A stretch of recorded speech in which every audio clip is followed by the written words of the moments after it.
Witam. Mam tutaj przygotowaną mąkę, 2,5 szklanki mąki pszennej, 1,5 łyżeczki proszku do pieczenia, pół szklanki cukru i już Wam mówię,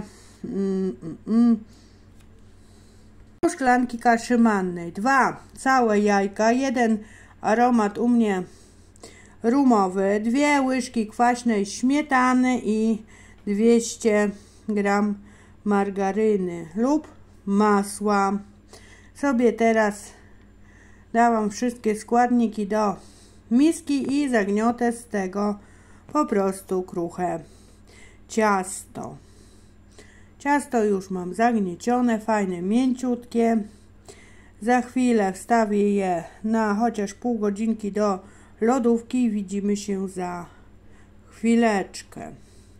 Tak, ciasto podzieliłam sobie na dwie mniej więcej równe części. Jedną część wyłożę do blaszki, duża blaszka wyłożona papierem i będę to ciasto, które będzie tutaj wyłożone już do blaszki, podpiekała przez jakieś około 10 minut. Ja będę używać moich gotowych jabłek ze słoików, krojone jabłuszka w kostkę prażone, ale jak nie macie, równie dobrze można użyć świeżych jabłek. Myślę, że ze 4-5 średnich jabłek będzie wystarczająco. Po prostu sobie je podsmażyć lekko, dodać cukru w zależności jak są kwaśne jabłka, opcjonalnie cynamon. A jak macie takie prażone, to sobie użyjcie prażonych. Myślę, że tutaj będzie około 1,5 litrowego słoika, 2 takie troszkę większe słoiki. Dobra, ciasto mam już wyłożone do blaszki. No dobra, kochani, jabłka prezentują się tak.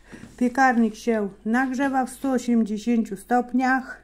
Ciasto już mam podpieczone i teraz będziemy wykładać nasze jabłka. Tutaj sobie wzięłam na taką dużą deskę, rozwałkuję pozostałą część ciasta i wyłożę na jabłka, które opruszyłam sobie cynamonem. Jak ktoś nie lubi, to oczywiście cynamon może pominąć. Podpiekałam ciasto, żeby po prostu ono nie było surowe i żeby po prostu ten sok z jabłek mi nie spowodował, że wsiąknie mi w ciasto i w czasie pieczenia powstanie mi po prostu za kalec.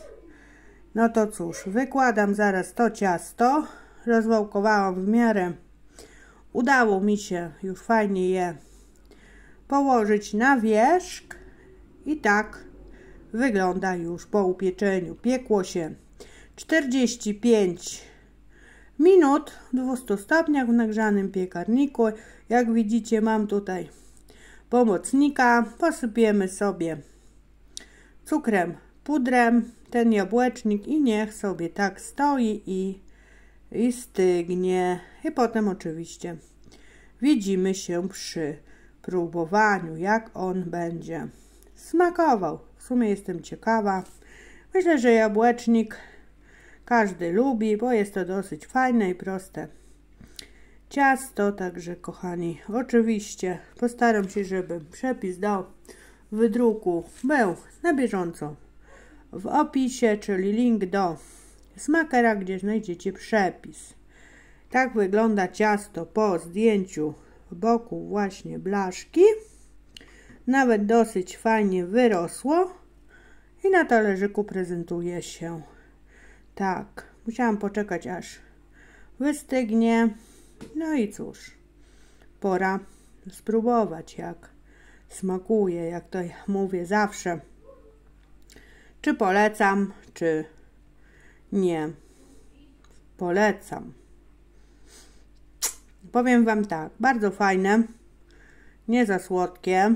Ono jeszcze troszeczkę delikatnie jest ciepławe, ale jak się wstawi do lodówki, to na drugi dzień będzie jeszcze lepiej po prostu smakować. Taki jabłecznik na kruchym cieście. Myślę, że łatwo zrobić takie ciasto i każdy podoła.